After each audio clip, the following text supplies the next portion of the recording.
Every one of Christ's parables and every one of his metaphors is designed to outrage people in a sense. To compare the kingdom of heaven to a mustard seed, something very little, that's ridiculous. Why not a watermelon seed? Why not an ostrich egg? But a mustard seed? No, no. That's what I do. I try to take an expectation, invert it. And in a moment, people are simultaneously outraged and delighted.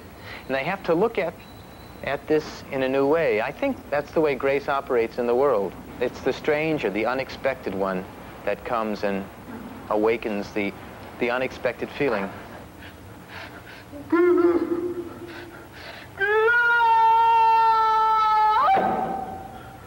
There's another type of story I do called the Gloria, in which I become a retarded child, trying to enunciate, trying to articulate the single word Gloria.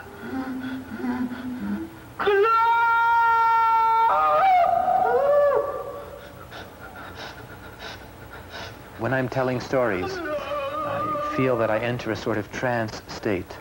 I do things that I ordinarily would not do. I become caught up. I'm filled with another spirit, another energy. I feel like a flute that is being blown through. And I think that's essentially the prophetic and revolutionary moment, to be drawn and driven by another.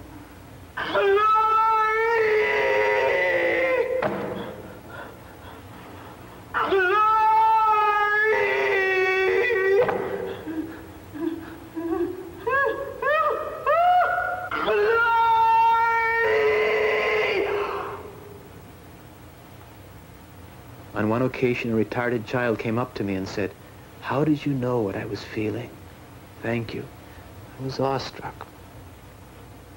If all of the raindrops were sugar drops or gumdrops, oh, what a rain it would be.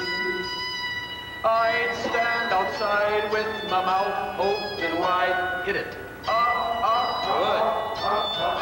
See, it stopped raining. If all of the raindrops were sugar drops or gumdrops, oh, what a rain it would be.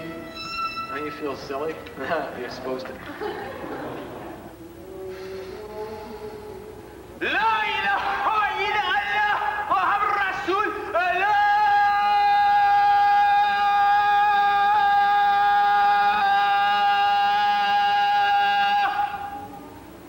Greetings, strangers. Welcome to the marketplace.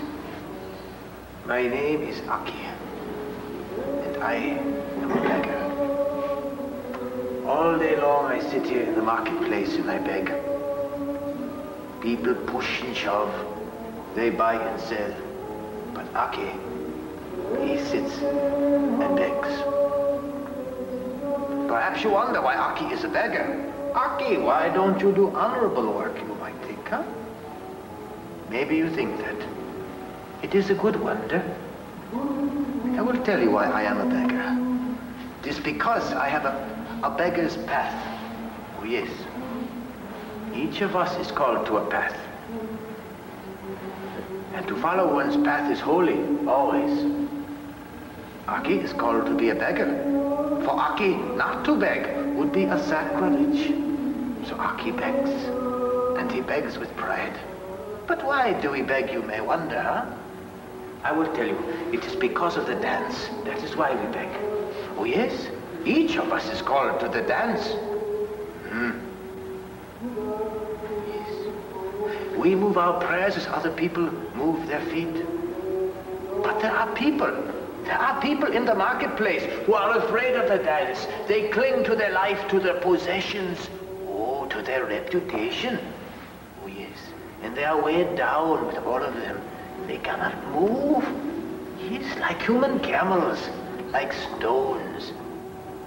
What a pity these people do not know how to dance. But that is why we have beggars. We sit in the marketplace, and when they come, we say, "Oh, give us a piece of bread, give us a coin in the name of Allah." And if they do, if they reach into their pockets and give us a coin, they are lighter. Maybe they can dance. You see, beggars try to make people lighter so they can dance. Often, churches and campus ministries ask me to come to play the fool for them for a few days or a week, and the idea is that somehow I'm going to revive a sense of the Christian faith of those people who come to see me. And if that happens, I'm happy. But people wish to package me in a specific dogmatic form to imply that I'm making a theological statement that excludes other groups and includes only one group, that in some way I'm exclusively Christian in my folly. No, I'm not. I don't think Christ was exclusively Christian in his folly. I will tell you something. One day, Allah may it be soon, one day everybody will be dancing. Oh, what a day that will be. You go in the marketplace, you go looking, you will see our rugs, our rags, our bowls, but you will not see us. The beggars will be gone because our path will be over. Yes, the dance will be here, we will not be necessary. Allah, bring this day closer. So that if someone says to me, are you a Christian fool, I'd say yes. And if they say, are you a Buddhist fool, I'd say yes. And if they say, are you a Jewish fool, I'd have to say yes too. What is your path? What is your path? Are you following it? I hope so. May Allah guide you. But now I must go back to my begging. May Allah watch over you. May you find your path, and may you join me in the dance. I'm sure many of my stories aren't understood. I don't understand them fully myself. That's why I keep telling them to make more sense of them myself.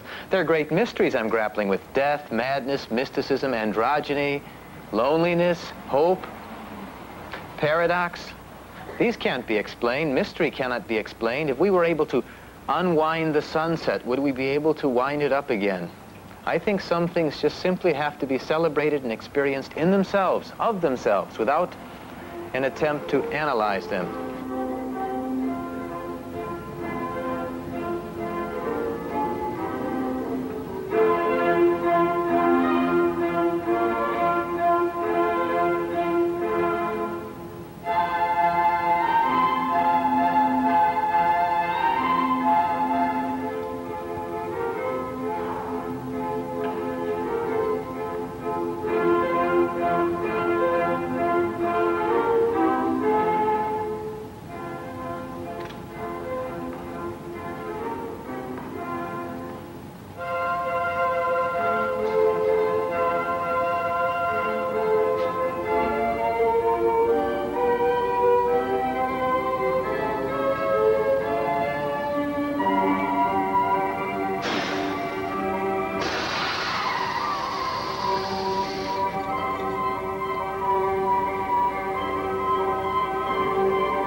I would frankly feel that I failed if I have to come back to the same place a second time and do the same thing over again.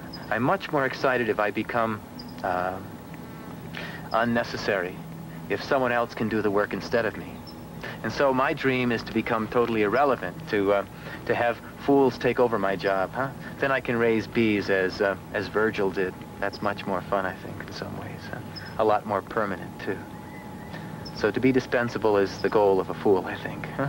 Of this fool, anyway. I think that ought to be the goal of every priest, too. May the Great Spirit work sunrise in your heart. Maybe we can do that together.